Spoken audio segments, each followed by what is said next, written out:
বণিক বার্তার পডকাস্ট আয়োজনে আপনাদের স্বাগত জানাচ্ছি আমি মোহাম্মদ সাইফুল ইসলাম। আজ আমরা কথা বলবো বিদ্যমান মধ্যপ্রাচ্য পরিস্থিতিতে দেশের জ্বালানি খাতের অবস্থা নিয়ে। আজ আমাদের সঙ্গে আছেন institute for energy economics and financial অ্যানালাইসিসের প্রধান জ্বালানি বিশ্লেষক শফিকুল আলম। জনাব শফিকুল আলম, আপনাকে বণিক বার্তা স্টুডিওতে স্বাগতম। ধন্যবাদ। আপনার কাছে আমার প্রথম প্রশ্ন, এই মুহূর্তে দেশে রমজান মাস চলছে, সামনে গ্রীষ্ম এবং সেচ মৌসুম আসছে, তো এই মুহূর্তে দেশের জ্বালানি খাতের পরিস্থিতিটা কি? দেখুন, রমজান মাস এবং সেচ মৌসুম সাথে আমাদের সামার সবগুলো কোইনসাইড করছে, কাজে আমাদের চাহিদা বাড়বে। এবং আমরা যদি গত বছরের সাথে তুলনা করি, যেটা আমি রিসেন্টলি দেখছিলাম, জানুয়ারি ফেব্রুয়ারি মাস গত বছর এবং এবছরে জানুয়ারি ফেব্রুয়ারি মাস, এক্ষেত্রে প্রায় 6.5% মতো চাহিদা অলরেডি বেড়েছে, অর্থাৎ পিক ডিমান্ড বেড়েছে। আরও একটি বিষয় হলো, গত বছর এপ্রিল মাসের সর্বোচ্চ তাপমাত্রা সেটা 4 ডিগ্রি কম ছিল 2024 সালের তুলনায়, এবং মে মাসে প্রায় নর্মাল বৃষ্টির চেয়ে 60-62% বেশি বৃষ্টিপাত হয়েছিল, যে কারণে গত বছর তার আগের বছরের যে সর্বোচ্চ চাহিদা ছিল সেটাকে সারপাস করেনি, অর্থাৎ তার চেয়ে কম ছিল চাহিদাটা। আমাদের এজন্য গত বছরের সামারটা কিছুটা কমফোর্টেবল ছিল, লোডশেডিং কম ছিল। আর এখনকার পরিস্থিতি যেটা বললাম, 6.5% অলরেডি বেড়েছে, এবং সিমটম অনুযায়ী যেটা আমরা দেখতে পাচ্ছি, হয়তো টেম্পারেচারটা আরও বাড়বে সামনে, গতবারের তুলনায় সেটা বেশি হবে। সেক্ষেত্রে আমাদের পিক ডিমান্ড 18,000 মেগাওয়াট বা 18,500 মেগাওয়াটের কাছাকাছি পৌঁছে যেতে পারে। প্রথম চ্যালেঞ্জ যেটা নতুন সরকার তাদের জন্য, সেটা হচ্ছে যে পর্যাপ্ত ডলার রিলিজ করতে পারা। কারণ আমাদের তো জানেনই আপনি যে বিদ্যুৎ খাতের 65% মতো আমদানির উপর নির্ভর করতে হয়, অর্থাৎ যে বিদ্যুৎ আমরা উৎপাদন করি তার জন্য যে ফসিল ফুয়েল আমদানি করি, আর অন্যদিকে আমরা যেই বিদ্যুৎ ইন্ডিয়া থেকে আমদানি করি এবং অল্প একটু আমরা নেপাল থেকে আমদানি করি, সেটা 65%। জ্বালানি খাতের কথা যদি চিন্তা করো, সেখানেও প্রাইমারি এনার্জি প্রায় 60-62% আমদানি করতে হয়, কাজে আমাদের ডলারের উপর নির্ভর করতে হচ্ছে। কিন্তু সমস্যা হলো যেটা, ইন্টারিম গভর্নমেন্ট তারা পেমেন্ট ব্যাকলগ ক্লিয়ার করেছিল, কিন্তু আবার আমরা দেখতে পাচ্ছি যে প্রায় 20-25 হাজার কোটি টাকার মতো একটা পেমেন্ট ব্যাকলগ তৈরি হয়েছে। কাজে পর্যাপ্ত ডলার রিলিজ করতে পারাটা একটা গুরুত্বপূর্ণ বিষয় হয়ে দাঁড়াবে, যে নিরবচ্ছিন্ন বিদ্যুৎ এবং জ্বালানি সরবরাহ করতে পারা যায় কি না। তবে আরেকটি বিষয় হচ্ছে যে এক্ষেত্রে কিছুটা লোডশেডিং হতে পারে, সেটা গভর্নমেন্টকে প্রপারলি প্ল্যান করে করতে পারে, সেটা বাসাবাড়িতে হতে পারে, কিন্তু ইন্ডাস্ট্রি এবং কমার্শিয়াল অ্যাক্টিভিটি যাতে হ্যাম্পার না হয় সেক্ষেত্রে তাদের গুরুত্ব দিতে হবে। আর আরেকটি বিষয় সেটা হচ্ছে যে আমাদের বিদ্যুৎ এবং জ্বালানি খাত উভয়টাতেই ভর্তুকি রয়েছে, বিদ্যুৎ খাতের ভর্তুকিটা অত্যন্ত বেশি, যেটা গত বছর আমাদের রেভিনিউর গ্যাপ ছিল 55,600 কোটি টাকা গত অর্থ বছরে, যার ভিতর গভর্নমেন্ট 38,600 কোটি টাকার মতো সাবসিডি দিয়েছে। কিন্তু আইএমএফের একটা প্রেশার আছে, তারা বলছে যে 3 বছরের ভিতরে এই সাবসিডি সমন্বয় করার জন্য, এবং একটা এটা হচ্ছে যে আইএমজি আমাদের এক্সটেন্ডেড লোন ফ্যাসিলিটি একটা দিয়েছে, যেটা 4.7 বিলিয়ন ছিল, বেড়ে 5.5 বিলিয়ন হয়েছে। সেটার 6th ট্রাঞ্চ, যেটা কিছুদিন আগে আমার গত নভেম্বরের দিকে রিলিজ করার কথা ছিল, কিন্তু তারা বলেছে যে না, তারা নতুন সরকার আসার পরে সেটা নিয়ে আলোচনা করবে। তার একটা প্রিকন্ডিশন হিসেবে বোঝা যাচ্ছে যে তারা সাবসিডি কমানোর বিষয়ে ভাবছে। এখন বিষয় আরেকটি জায়গায়, সেটা হলো বর্তমান সরকার আসার পরে তারা বলেছে তারা দাম আসলে বাড়াতে চায় না, খরচ কমাতে চায়। এখন দাম বাড়াতে গেলে যদি অর্ধেক পরিমাণ সাবসিডিও সমন্বয় করতে হয়, তাহলে আমাদের বিদ্যুতের দাম 25-30% বা আরও বেশি বেড়ে যাবে। তো সেটা করতে গেলে আপনি ইন্ডাস্ট্রির কথা যদি চিন্তা করেন, আমাদের অ্যাপারেল সেক্টর তারা ইন্টারন্যাশনাল মার্কেটে কম্পিট করছে। ভিয়েতনামের সাথে কারেন্ট প্রাইসে তারা এখন কম্পিটিটিভ লেভেলে আছে, প্রাইস মোটামুটি সমান বিদ্যুতের দাম। এখন সেটা যদি বাড়ানো হয় তাহলে তারা কিন্তু নন কম্পিটিটিভ হয়ে যাবে, ডিসঅ্যাডভান্টেজ একটা পজিশনে পড়ে যাবে। সো গভর্নমেন্টকে সেটা বিবেচনায় নিতে হবে। আর খরচ কমানোর কিছু অপশন তো আছেই, যেমন অত্যন্ত খরচে বিদ্যুৎ যেগুলো, সেগুলোকে কমানো, এবং অপচয় কমানো, জ্বালানি দক্ষতা বাড়ানো, এই ব্যাপারগুলো গভর্নমেন্টকে বিবেচনায় নিয়ে সেটা গভর্নমেন্ট হয়তো কিছুটা অ্যাডজাস্ট করতে পারে। তবে হয়তো না, বাস্তবিকভাবেই আমাদের একসময় দাম বাড়াতে হবে। সেটা কিভাবে ন্যাশনাল পর্যায়ে রাখা যায় সেটা গভর্নমেন্টকে ভাবতে হবে। তার মানে হচ্ছে যে আমাদের এই মুহূর্তে দেশের জ্বালানি খাত একটা ক্রিটিক্যাল স্টেজের মধ্য দিয়ে যাচ্ছে। তো ঠিক এই মুহূর্তটাতে আমরা দেখতে পাচ্ছি আমাদের জ্বালানি সংগ্রহের বৃহত্তম উৎস যেটি মধ্যপ্রাচ্যের দেশগুলো এই মুহূর্তে এখন বড় ধরনের একটা সংঘাত এবং অস্থিতিশীল পরিস্থিতির মধ্যে দিয়ে যাচ্ছে। এই মধ্যপ্রাচ্যের এই যুদ্ধ পরিস্থিতি দেশের জ্বালানি ব্যবস্থাপনায় কতটা প্রভাব ফেলতে পারে? দেখুন, আমাদের যেহেতু প্রাইমারি জ্বালানি যেটা বলছিলাম, যে পুরো অনেকাংশই আমদানি নির্ভর, এক্ষেত্রে ইন্টারন্যাশনাল মার্কেটে কোনো ডিসরাপশন হলে সেটার ইম্প্যাক্ট সরাসরি আমাদের উপর পড়ে। এক হচ্ছে যে ব্রেন্ট ক্রুডের দাম যদি বেড়ে যায় তাহলে সেটার ইম্প্যাক্ট অন্য জ্বালানিতে পড়ে, কারণ আমাদের ধরেন লং টার্ম কন্ট্রাক্ট যে এলএনজি আছে সেটা প্রাইস বেড়ে যায়। ক্রুড অয়েল প্রাইস যদি $70 থাকে পার ব্যারেল, তাহলে আমরা যেটা কিনি এখন দেখা যায় যে 12.5% বা 12.6% ব্রেন্ট ক্রুডের প্রাইস, সাথে আমার একটা প্রিমিয়াম আছে। এখন এটা $70 থেকে যদি $100 হয়ে যায় তাহলে সেটার ইম্প্যাক্ট এলএনজির উপর পড়ছে। সেটা হচ্ছে প্রাইসের দিক দিয়ে।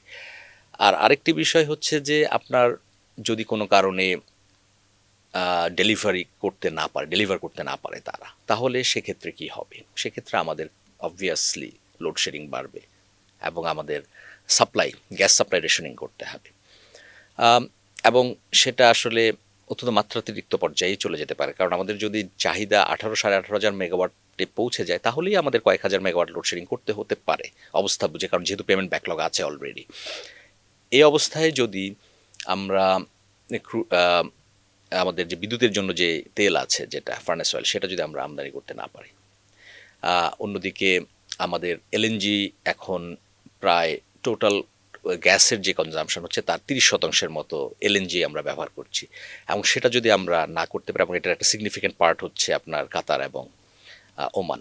সো তাহলে আমাদের যেটা হবে, শুধু যে বাসাবাড়ি এবং ইন্ডাস্ট্রিতে লোডশেডিং সেটা না, সেই সাথে ইন্ডাস্ট্রিতে যে গ্যাস সরবরাহ করা হচ্ছে তার ক্যাপটিভ পাওয়ার জেনারেশনের জন্য এবং তার প্রসেসে বয়লার এবং আদার যে অন্য জায়গায় যে গ্যাস ব্যবহৃত হচ্ছে সব জায়গাতেই গ্যাস রেশনিং করতে হবে, এবং সেটা তাদের প্রোডাকশনে ইম্প্যাক্ট ফেলবে। প্লাস হচ্ছে আমাদের দাম বেড়ে যাওয়ার কারণে গভর্নমেন্ট বলছে যে এই মুহূর্তে দাম বাড়াতে চাচ্ছে না, গভর্নমেন্টকে সেটা হয়তো আরও ত্বরান্বিত করবে এই পরিস্থিতি যদি প্রলং করে। এবং অবশ্যই আমাদের এটা আরও অবজার্ভ করতে হবে যে জিনিসটা কোন দিকে টার্ন নেয়, বাট এটা যদি দীর্ঘায়িত হয় তাহলে এই সবগুলো প্রেশার এসে পড়বে। যেমনটি আমরা দেখেছিলাম ইউক্রেন রাশিয়া ক্রাইসিসের পরে জুলাই মাসে গভর্নমেন্টকে ড্রাস্টিক্যালি তেলের দাম বাড়াতে হয়, সব ধরনের তেলের দাম, ডিজেলের দাম এবং আদার তেলের দাম, এবং পরবর্তীতে আপনার যেটা হয় গভর্নমেন্টকে ওই বছর 23 সালে 3 বার বিদ্যুতের দাম সমন্বয় করতে হয় এবং 24-এ 2 বার, এবং 23 থেকে 25-এর ভিতরে 3 বার আপনার গ্যাসের দাম সমন্বয় করতে হয়, এবং গ্যাসের দাম বাড়াতে হয় প্রায় 271% পর্যন্ত। কিন্তু তারপরও আমরা আসলে কিন্তু এই রেভিনিউ শর্টফল সেটা কমাতে পারছি না, বা কমালেও সেটা এখনও ম্যানেজেবল বা রেশনাল লেভেলে আনতে পারিনি। কাজেই এই যে বিদ্যুতের দাম উৎপাদনে আমাদের যে 5 টাকার একটা গ্যাপ আছে সেটা আরও বেড়ে যাওয়ার সম্ভাবনা তৈরি হতে পারে যদি আমাদের এই পরিস্থিতি যদি প্রলং করে এবং জ্বালানির দাম যদি আসলে বেড়ে যায়। আমরা আমাদের দক্ষিণ এশিয়ার প্রতিবেশী কয়েকটি দেশের দিকে যদি তাকাই, যেমন পাকিস্তানকে অর্থনৈতিক সংকটে ফেলে দেওয়ার ক্ষেত্রে একটা বড় ভূমিকা পালন করেছে দেশটির বিদ্যুৎ ও জ্বালানি খাতের ব্যবস্থাপনার সংকটগুলো। তো আমরা যা বুঝতে পারছি বর্তমান পরিস্থিতিতে, এই যে সামনে যে কৃষি খাতে হচ্ছে, সামনে সেচ মৌসুম আসছে, শিল্প খাতে এমনিতেই দীর্ঘদিন ধরে শিল্প খাতের উদ্যোক্তারাও অভিযোগ তুলে আসছেন তারা প্রয়োজন মতো গ্যাস পাচ্ছেন না। তো এই মুহূর্তে মধ্যপ্রাচ্য সংকট যে দেশের সরকারের আর্থিক ব্যবস্থাপনায় যে চাপটা তৈরি করতে যাচ্ছে এবং আমাদের শিল্প ও কৃষি খাতে যে চাপটা তৈরি করতে যাচ্ছে, সার্বিকভাবে গোটা দেশের অর্থনীতিতে তা কীরকম প্রভাব ফেলতে যাচ্ছে? বিজনেস অ্যাজ ইউজুয়াল যেটা ছিল গত 1-2 বছর, তাই না? গত 1-2 বছরে আপনি আন্তর্জাতিক বাজার যদি পর্যবেক্ষণ করেন, 22 সাল থেকে দাম বাড়া শুরু করলো ইউক্রেন রাশিয়া ক্রাইসিস। ইনফ্যাক্ট 22 সালের আগেই করোনা থেকে যখন ইকোনমিক রিকভারি গ্লোবালি শুরু হলো, হ্যাঁ, তখন পেন্ট আপ ডিমান্ডের কারণে 21 সালের একটা পর্যায়ে, মাঝামাঝি পর্যায় থেকে কয়লার দাম বাড়া শুরু করে, কিন্তু তখন এটা মানে অনেকটা সহনশীল পর্যায়ে ছিল। কিন্তু ইউক্রেন রাশিয়া ক্রাইসিসের পরে তেলের দাম ড্রাস্টিক্যালি বাড়লো, কয়লার দাম কিন্তু 23 সালে এসে $457.8 পার টনে গিয়ে পৌঁছলো। তারপরে এটা কমে 23 সালের দিকে একটা রেশনাল পর্যায়ে, মোটামুটি স্বাভাবিক পর্যায়ে, 24 সালেও স্বাভাবিক পর্যায়ে চলে আসলো, এবং অন্যান্য জ্বালানিও। কিন্তু তারপরেও কিন্তু আমাদের ইন্ডাস্ট্রিগুলোকে সাফার করতে হয়েছে। আপনি যদি গত 1-1.5 বছরের পরিসংখ্যান দেখেন, তারা বারবার বলে এসছে যে তারা পর্যাপ্ত জ্বালানি পাচ্ছে না। এই অবস্থায় যদি এখন মধ্যপ্রাচ্যের এই অবস্থাটা দীর্ঘায়িত হয় তাহলে তাদেরকে আমরা আসলে পর্যাপ্ত জ্বালানি এবং বিদ্যুৎ দুটোই সরবরাহ করতে পারবো না, এবং সেটার ইম্প্যাক্ট শুধুমাত্র যে ইন্ডাস্ট্রি প্রোডাকশন কম হচ্ছে সেটার কারণে আমাদের জিডিপিতে ইফেক্ট হচ্ছে শুধু তা না, এটা আরও নক অন ইফেক্ট আছে সারা দেশব্যাপী। কারণ ইন্ডাস্ট্রি যদি ফুল ক্যাপাসিটিতে অপারেট করতে না পারে, ইনফ্যাক্ট গত বছর আমরা দেখেছি যে বিভিন্ন পত্রিকার রিপোর্টে যে তারা কোনো কোনো ইন্ডাস্ট্রি 50-60% ক্যাপাসিটি অপারেট করছে, এবং গত এক বছরে পত্রিকা রিপোর্ট বলছে কিছু ইন্ডাস্ট্রি বন্ধ হয়েছে। তো এরকম অবস্থা যদি তৈরি হয়, এটা যে শুধুমাত্র আমাদের এক্সপোর্টে ইম্প্যাক্ট ফেলবে তা না, সেই সাথে আমাদের এখানে আপনার কর্মসংস্থানেও ইম্প্যাক্ট ফেলবে। কাজে এটার একটা নকন ইফেক্ট আছে পুরো ইকোনমির উপরে।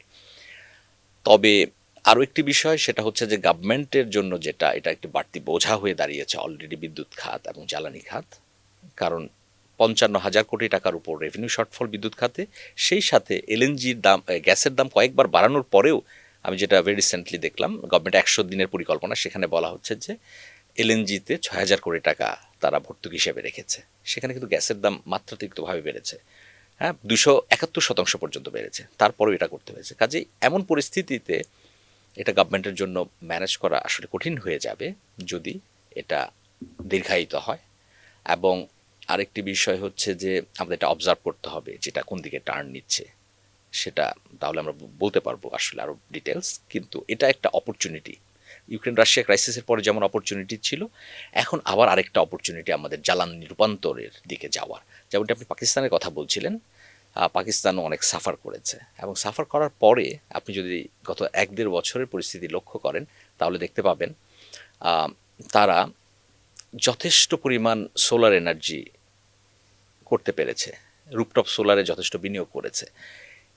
যেখানে তাদের বিদ্যুতের দাম কয়েক গুণ বেড়েছিল, দফায় দফায় বেড়েছিল ইউক্রেন রাশিয়া ক্রাইসিসের পর 22 থেকে 24 সাল পর্যন্ত, 25 সালে এসে কিছুটা তারা বিদ্যুৎ দাম কমাতে পর্যন্ত পেরেছে বিকজ অফ রিনিউয়েবল এনার্জি। এই যে ম্যাসিভ রিনিউয়েবল এনার্জি ডেভেলপমেন্ট তারা করেছে, এই ক্রাইসিস থেকে শিক্ষা নিয়েই তারা করেছে। এবং আরও অনেক ফ্যাক্টর আছে, সস্তা সোলার প্যানেল তারা আমদানি করতে পেরেছে চায়না থেকে, গভর্নমেন্ট ট্যাক্স ওয়েভার দিয়েছে, এই ধরনের নানান কন্ডিউসিভ এনভায়রনমেন্ট ছিল বা পলিসি সহায়তা ছিল, সেটা তাদেরকে হেল্প করেছে। বাংলাদেশের জন্য এটা একটা অপরচুনিটি যে এই ক্রাইসিস থেকে আমরা কিভাবে ভবিষ্যৎ উত্তরণ করব। নবায়নযোগ্য জ্বালানির ব্যবহারটা আমরা যদি বাড়াতে পারি, সেই সাথে আরেকটি বিষয় হচ্ছে যে আমরা অনেক বছর ধরেই বলে আসছি নিজস্ব গ্যাসে বিনিয়োগ করা, উত্তোলনে বিনিয়োগ করা, সেটা গভর্নমেন্ট আসলে করতে পারছে কিনা সেটাও একটা দেখার বিষয়। কারণ সামনেই বাজেট, গভর্নমেন্টের জন্য হয়তো ইমিডিয়েটলি স্পেশাল কিছু করে দেখানোর খুব সুযোগ নাই, বাট বাজেট যেহেতু জুনে আছে, সো গভর্নমেন্টের সেক্ষেত্রে যথেষ্ট সুযোগ থাকবে বাজেটে অ্যালোকেশন দেয়া, হ্যাঁ, গ্যাস, নিজস্ব গ্যাস উত্তোলনে, প্লাস নবায়নযোগ্য জ্বালানিকে এক্সপান্ড করার জন্য কিছু সুবিধা দেওয়া, এটা গভর্নমেন্টের হাতে সুযোগ থাকবে বাজেটে। তখন সেটা হয়তো গভর্নমেন্ট যদি প্রপারলি করতে পারে, এবং কিছু বেনিফিট দেওয়া, যেমন ট্যাক্স ওয়েভার দেওয়া, বিশেষ করে রুপটপ সোলার, এখানে আমদানি শুল্ক আছে, এটা ওয়েভার দিতে পারলে, সেটা যদি আমাদের বাসাবাড়ি এবং ইন্ডাস্ট্রি পার্টিকুলারলি তাদেরকে যদি মোটিভেট করে এবং তারা যদি করে ফেলে কয়েক হাজার মেগাওয়াট, তাহলে সেটা আমাদের জন্য একটা পজিটিভ দিক হিসেবে আমরা বলবো। জনাব শফিকুল আলম, আপনি সরকারের করণীয়গুলো সম্পর্কে বললেন, এখন বেসরকারি খাতের করণীয় কি এই মুহূর্তে? আমরা দেখতে পাচ্ছি যে বেসরকারি খাতের আইপিপিগুলো এমনিতেই দীর্ঘদিন ধরে অভিযোগ তুলছে সরকারের কাছ থেকে পাওনা অর্থ নিয়ে, বা অন্যান্য এই রিনিউয়েবল এনার্জি আমদানি সহ, রিনিউয়েবল এনার্জিতে বিনিয়োগ সহ অন্যান্য জায়গায় বেসরকারি খাতের আসলে করণীয় কি আছে এই মুহূর্তে? আমি যদি নবায়নযোগ্য জ্বালানির কথা বলি, তাহলে এখানে গভর্নমেন্টকে যেটা করতে হবে, কারণ আমাদের বেসরকারি খাতই গুরুত্বপূর্ণ ভূমিকা রাখবে নবায়নযোগ্য জ্বালানি তে বিনিয়োগের জন্য যে আস্থার সংকট তৈরি হয়েছে গত 1-1.5 বছরে, সেটা আস্তে আস্তে কাটাতে হবে আমাদের, এবং এক্ষেত্রে গভর্নমেন্টকে অগ্রণী ভূমিকা নিতে হবে। ফর এক্সাম্পল, আমাদের প্রতিযোগিতার প্রয়োজন ছিল, এটা আমরা সবাই জানি, খরচ কমানোরও প্রয়োজন ছিল। তো গভর্নমেন্ট যখন গত ইন্টারিম গভর্নমেন্ট প্রকল্পগুলো যেগুলো নন কম্পিটিটিভ প্রসেসে এসছে, সেই প্রকল্পগুলো যে ক্যান্সেল করলো, এতে করে কিন্তু আস্থার সংকট তৈরি হয়েছে। কারণ এখানে ফরেন ইনভেস্টমেন্টের বিষয় ছিল, এবং ফরেন যারা ইনভেস্টর ছিল তারা অনেক বছর ধরে এটার পিছনে ছিল, তারা তাদের বিনিয়োগটা এখানে করবে। এই কারণে যখন হঠাৎ করে প্রজেক্ট ক্যান্সেল হয়ে গেছে, তারা তাদের তখন মানে আস্থার সংকটের কারণে তারা ইনসিকিউর ফিল করেছে, এবং তারা এই বিনিয়োগটা অন্য জায়গায় করার এখন পরিকল্পনা করেছে। এই অবস্থা থেকে পরিত্রাণ পেতে হলে গভর্নমেন্টকে কাজ করতে হবে এই আস্থার পরিবেশ তৈরির জন্য। আরেকটি বিষয় হচ্ছে যে এটা তো হচ্ছে ইউটিলিটি স্কেল বড় প্রজেক্টগুলোর কথা বলছি। ছোট ছোট প্রকল্প যদি বলি আমরা, রুপটপ সোলারের ক্ষেত্রে, রুপটপ সোলার এখনও আমদানি শুল্ক আছে। হ্যাঁ, এই রুপটপ সোলার আমদানি শুল্কটা কমানো প্রয়োজন, বা আপাতত মৌকুফ করে দেওয়া প্রয়োজন। যে 28.73% সোলার প্যানেলে এবং ইনভার্টারও 28.73% আমদানি শুল্ক আছে। পার্টিকুলারলি যদি ধরেন কোনো ইন্ডাস্ট্রি ওপেক্স মডেলে করে, ম্যানুফ্যাকচারিং ইন্ডাস্ট্রি ক্যাপেক্স মডেলে করলে বা নিজে বিনিয়োগ করলে সেটা ওয়েভার পাওয়ার সুযোগ আছে, কিন্তু ওপেক্স মডেলে অর্থাৎ থার্ড পার্টি তারা যদি বিনিয়োগ করে তার ওখানে করে দেয় তাহলে এই শুল্কটা প্রযোজ্য। কমার্শিয়াল বিল্ডিং করতে গেলে অবভিয়াসলি শুল্ক আছে। তো এখন প্রশ্ন হচ্ছে যে আমরা যে পরিমাণ বছরে, যদিও আমাদের ট্যাক্স টু জিডিপি রেশিও কম, কিন্তু তারপর যেটা আমরা কালেক্ট করি প্রতি বছর ট্যাক্স, ডিরেক্ট ট্যাক্স এবং ইনডিরেক্ট ট্যাক্স, যে রেভিনিউ, সেটার তুলনায় 100-200 মেগাওয়াট বা 500 মেগাওয়াট রুপটপ সোলার হলে এখান থেকে যেই আমরা শুল্কটা পাবো সেটা এই বিশাল আমদানি আমাদের যে ট্যাক্স এবং ইনডিরেক্ট ট্যাক্সের যে কালেকশন আমরা যেটা প্রতি বছর করি, সংগ্রহ করি, সেটা তুলে খুবই যৎসামান্য, 1% হবে না। অন্যদিকে আমরা এলএনজি আমদানিতে 2018 থেকে 25 সাল পর্যন্ত $17 বিলিয়ন বেশি ব্যয় করেছি। সে জায়গায় মাত্র অল্প কিছু কয়েক কোটি টাকা বা 100 কোটি টাকা, 200 কোটি টাকা এটা কিন্তু ওয়েভার দিয়েই দেওয়া যায়। গভর্নমেন্ট দেখতে পারে 1 বছরের জন্য আমরা ওয়েভার দিলাম, দ্রুততার সাথে আমরা নবায়নযোগ্য জ্বালানিটা এক্সপান্ড করতে পারি কিনা। যেমন পাকিস্তানে খুব দ্রুত রুপটপ সোলার হয়ে গেছে, আমরা দ্রুত যদি 1-2 হাজার রুপটপ সোলার করে ফেলতে পারি সেটা কিন্তু অনেকটা রিলিফ দিবে। আরেকটি বিষয় হচ্ছে যে ইন্ডাস্ট্রিগুলোরও মিটিগেশন, মানে অর্থাৎ গ্রিন হাউস গ্যাস মিটিগেশনের কিছু লক্ষ্যমাত্রা আছে, যেমন অ্যাপারেল সেক্টরে। তো তারাও এই প্রকল্পগুলো করতে চায় কর্পোরেট পাওয়ার পারচেজের মাধ্যমে, যেটা আপনি বলতে জানেন মার্চেন্ট পাওয়ার পলিসি হয়েছে। তো সেটাকেও দ্রুততার সাথে করার মতো একটা পরিস্থিতি তৈরি করা। এটা ধরেন আপনার প্রাণ আরএফএল এবং ওদিকে এইচএনএম যারা অ্যাপারেল সেক্টরের বায়ার, তারা প্রজেক্ট করতে চাচ্ছে, করে এটা হচ্ছে তাদের ক্লায়েন্টের কাছে, এইচএনএমের যে ক্লায়েন্টগুলো আছে তারা এই বিদ্যুৎটা কিনবে, সরকারের গ্রিড ব্যবহার করে। কিন্তু এক্ষেত্রে যেটা হলো যে হুইলিং চার্জ এবং আদার কস্ট গভর্নমেন্ট সেটাকে যেন একটা সহনীয় পর্যায়ে রাখা হয়, তাতে করে হবে কি যে এই ইন্ডাস্ট্রিগুলো এটাতে এনকারেজ ফিল করবে, প্রকল্পগুলো দ্রুত হবে, এটা নবায়নযোগ্য জ্বালানির ক্ষেত্রে। আর এখানে যেটা আপনি বলছিলেন যে আইপিপির কথা, অবভিয়াসলি এটা গভর্নমেন্টকে পেমেন্টগুলো আসলে গ্র্যাজুয়ালি রিলিজ করতে হবে বা একটা সহনীয় পর্যায়ে রাখতে হবে, কারণ তাদের তো জ্বালানি আমদানি করতে হচ্ছে এবং বিদ্যুৎ উৎপাদন করে দিতে হচ্ছে। সেক্ষেত্রে গভর্নমেন্টের এটা করতে হবে। গভর্নমেন্ট অবশ্য একটা কাজও করেছে মাঝখানে, সম্ভবত তেলের ক্ষেত্রে কিছু দাম বোধহয় কমিয়েছে না, বিপিসি তেল আমদানি যে দামে করতো প্রাইস ফিক্স করা ছিল সেখান থেকে কিছুটা দাম কমিয়েছে, এটা হয়তো তাদেরকে কিছুটা রিলিফ দিবে। তারপর তাদের একটা শুল্ক আছে যেটা আপনার ফার্নেস অয়েলের ক্ষেত্রে আপনার ধরেন অনেকটাই বেশি অন্য ফুয়েলের তুলনায়, সেটা একটা ন্যাশনাল পর্যায়ে আনা যেতে পারে। কিন্তু ওভারঅল যদি আমরা এই খাতের শৃঙ্খলার কথা যদি বলি কিংবা আমাদের জ্বালানি নিরাপত্তার কথা বলি, আমাদের যে সমস্যাগুলো হচ্ছে এগুলোর কথা বলি, তাহলে আমাদের আসলে গভর্নমেন্টের হলিস্টিক্যালি পুরো সেক্টরটাকে অ্যাসেস করা প্রয়োজন। কারণ আমাদের বিদ্যুৎ খাতে যথেষ্ট ক্যাপাসিটি পেমেন্টের ব্যাপার আছে। কারণ যেভাবেই বলি না কেন আমরা জ্বালানি আমদানি করতে পারছি না, এ কারণে আমরা পাওয়ার প্ল্যান্ট চালাতে পারি না, সেটা যাই হোক না কেন, কিন্তু আমাদের চাহিদার তুলনায় আমাদের বেশি সক্ষমতা তৈরি হয়ে গেছে। তো এর কারণে আমাদের যথেষ্ট ক্যাপাসিটি পেমেন্ট দিতে হয়। কাজেই গভর্নমেন্টকে ফিউচারে এই জিনিসগুলো আরও মানে প্রুডেন্টলি চিন্তা করতে হবে যে এই বোঝা আমরা কতটুকু বহন করতে পারবো, ভবিষ্যতে আমরা এই জিনিসগুলোকে আসলে আরও কেয়ারফুলি ডিজাইন করতে পারি কি না। আমরা যেসব সমাধান নিয়ে আলোচনা করলাম এগুলো তো মধ্যম বা দীর্ঘমেয়াদে Right. বাস্তবায়নযোগ্য, কিন্তু এই মুহূর্তে যখন আমাদের গ্রীষ্ম প্রায় শুরু হওয়ার পথে, সেচ মৌসুম আসছে, এই মুহূর্তে এই যে সংকটটা এখানে এই মুহূর্তে মানে কুশনিং একটা পদক্ষেপ হিসেবে গভর্নমেন্ট কি করতে পারে? যদি সব কন্ডিশনস নর্মাল থাকে, অর্থাৎ আমাদের এক্সটার্নাল কোনো মানে সিচুয়েশন আমাদেরকে ইন্টারফেয়ার না করে, তার যদি কোনো ইম্প্যাক্ট না থাকে, তাহলে যেটা হচ্ছে গভর্নমেন্টকে সাফিসিয়েন্ট ডলার রিলিজ করতে হবে যাতে প্রাইভেট সেক্টর সাফিসিয়েন্ট পাওয়ার জেনারেট করতে পারে এবং সেটা সাপ্লাই করতে পারে। এক্ষেত্রে লোডশেডিংয়ের কথা যেটা আগেও বলছিলাম, লোডশেডিং অবভিয়াসলি গভর্নমেন্ট করতেই পারে, কিন্তু সেটা ইন্ডাস্ট্রিয়াল প্রোডাকশনকে অ্যাফেক্ট করে না। ইন্ডাস্ট্রিতে ফুল সাপ্লাই এনশিওর করতে হবে। বাসা বাড়িতে লোডশেডিং হতে পারে, সেটা পেরিয়ডিক হতে পারে এবং সেটা প্রপারলি প্ল্যান করে বিভিন্ন এলাকা ভিত্তিক এটা হতে পারে, যাতে কোনো এলাকায় বেশি কোনো এলাকায় কম সেটা না হয়, কিন্তু ইন্ডাস্ট্রির প্রোডাকশন যেন হ্যাম্পার্ড না হয়। এই মুহূর্তে এটার বাইরে আসলে খুব বেশি কিছু গভর্নমেন্টের করণীয় নাই। বাট যেটা হচ্ছে যে গভর্নমেন্টের এখন দুই ধরনের ইনিশিয়েটিভ নিতে পারেন গভর্নমেন্ট। সেটা হচ্ছে যে এই বছর শেষে কিছু প্রবলেম সলভ করা, আর আরেকটা হচ্ছে আগামী 5 বছর, অর্থাৎ এই গভর্নমেন্টের মেয়াদ যখন শেষ হবে সেই সময় যেন পাওয়ার এবং এনার্জি সেক্টরটা একটা স্টেজে পৌঁছায় যেখানে গিয়ে আমরা আগের প্রবলেমগুলো আর বলবো না। আমরা কিন্তু এখন যে প্রবলেমগুলো বলছি এটা কিন্তু 5 বছর আগেও বলেছি। কাজেই এই গভর্নমেন্টের 5 বছরের সময় কিছু স্টেপ নিতে হবে যেটা গভর্নমেন্ট পরবর্তীতে আমরা এই সমস্যাগুলো বলবো না। যেমন হচ্ছে আপনার খরচের কথা যেটা বলছি, আমাদের রিনিউয়েবল বাড়াতে হবে, তেলের ব্যবহারটা আসলে কমাতে হবে। আমরা যদি ভারত পাকিস্তান বলেন তাদের সাথে তুলনা করি, টোটাল বিদ্যুৎ উৎপাদনে আমাদের এখনও প্রায় 11% কাছাকাছি তেল ব্যবহার করি, যেটা অত্যন্ত এক্সপেন্সিভ। ভারত ব্যবহার করে 0.02%, পাকিস্তান ব্যবহার করে 0.06%, 0.6%, আর আমাদের কম্পিটিটর অ্যাপারেল সেক্টরের ভিয়েতনাম ব্যবহার করে 0.06%। সেক্ষেত্রে আমরা যদি এটা বিবেচনায় নিই আমাদের 11%, এটা অত্যন্ত বেশি। এটাকে কমাতে হবে, এবং ইন্টারিম গভর্নমেন্টও বলেছিল তারা যে আমরা এটা কমিয়ে এনে 10,000 কোটি টাকা সাশ্রয় করব নানান মিজারের মাধ্যমে, কিন্তু সেটা করতে পারেনি। কাজে এই গভর্নমেন্টের এই পরিকল্পনাটা নিতে হবে যে নবায়নযোগ্য জ্বালানি বাড়িয়ে এটা আগামী 5 বছরের ভিতরে এটা 5% অন্তত নামিয়ে আনা। সেই সাথে আমাদের মূল সমস্যা হচ্ছে প্রাথমিক জ্বালানি। কাজে এই 5 বছরের ভিতরে গভর্নমেন্টকে ম্যাসিভ এফোর্ট দিতে হবে যে নিজস্ব গ্যাসের সংস্থান করায়।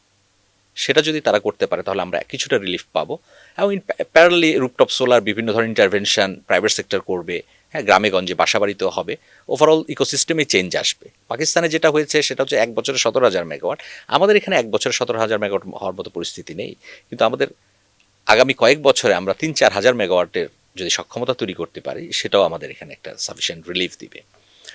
আর আরেকটি বিষয় হচ্ছে যে আমাদের এলএনজির কথা যদি আমরা বিবেচনায় নিই, আমরা গত 5 বছর এক্সপিরিয়েন্স যেটা আমরা দেখতে পাচ্ছি তাতে এটা বোঝাই যাচ্ছে এলএনজি মার্কেট হাইলি ভোলাটাইল থাকবে।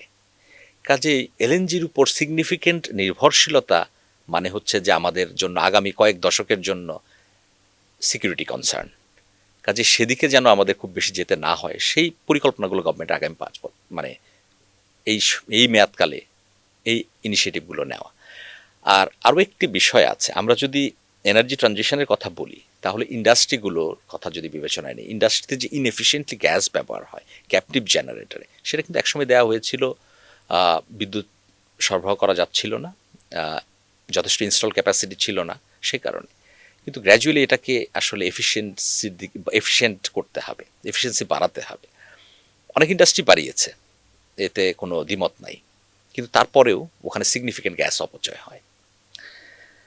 দুটো অপশন হতে পারে, একটা হতে পারে আমাদের সারপ্লাস ক্যাপাসিটি আছে গ্রিডে, প্লাস নিউক্লিয়ার আসবে, আরও কিছু পাওয়ার প্ল্যান্ট পাইপলাইনে আছে, তার মানে যথেষ্ট সারপ্লাস ক্যাপাসিটি হবে। যদি ইন্ডাস্ট্রি গ্রিডের উপর নির্ভরশীল না হয় তাহলে এই বিদ্যুৎ ব্যবহার করাটা কঠিন হয়ে যাবে।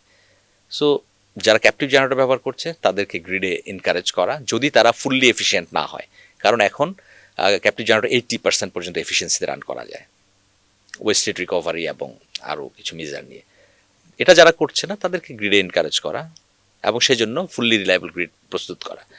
আর যারা এফিসিয়েন্ট করলো। আর আরও বিষয় হচ্ছে আমাদের যে লসগুলো হচ্ছে এগুলো কিন্তু আমাদের প্রচুর ডলার লস করছি আমরা। এই যে আমাদের গ্যাস সেক্টরে হচ্ছে লিকেজ, চুরি এবং লিকেজ। চুরি হলো সেটা তো ইকোনমিতে ব্যবহার হচ্ছে, তার মানে ইকোনমিতে ইম্প্যাক্ট ফেলছে, কিন্তু লিকেজ যেটা সেটা তো আসলে কোনো ইম্প্যাক্ট ফেলছে না, রাদার মিথেন এমিশন হচ্ছে, দুর্ঘটনার সম্ভাবনা তৈরি হচ্ছে। গত অর্থ বছরেও 77 থেকে 78 বিলিয়ন কিউবিক ফিট গ্যাস আমাদের মানে গভর্নমেন্ট দিয়েছে বিভিন্ন ডিস্ট্রিবিউশন মানে কোম্পানিকে, এবং তারা সেল করেছে, তার মধ্যে গ্যাপ আছে, তার মানে এটা আনঅ্যাকাউন্টেড। তো এর একটা বড় অংশই হচ্ছে আপনার এই লিকেজ। এই গভর্নমেন্টের আমার মনে হয় আগামী 5 বছরের ভিতর তাদের এই ধরনের পরিকল্পনা নেওয়া উচিত হবে যে 5 বছর শেষে এই 7%, 7.5% যেটা হচ্ছে সেটাকে 2% নামিয়ে আনতে পারি কিনা, তাহলে 50 বিলিয়ন কিউবিক ফিট গ্যাস সাশ্রয় সম্ভব।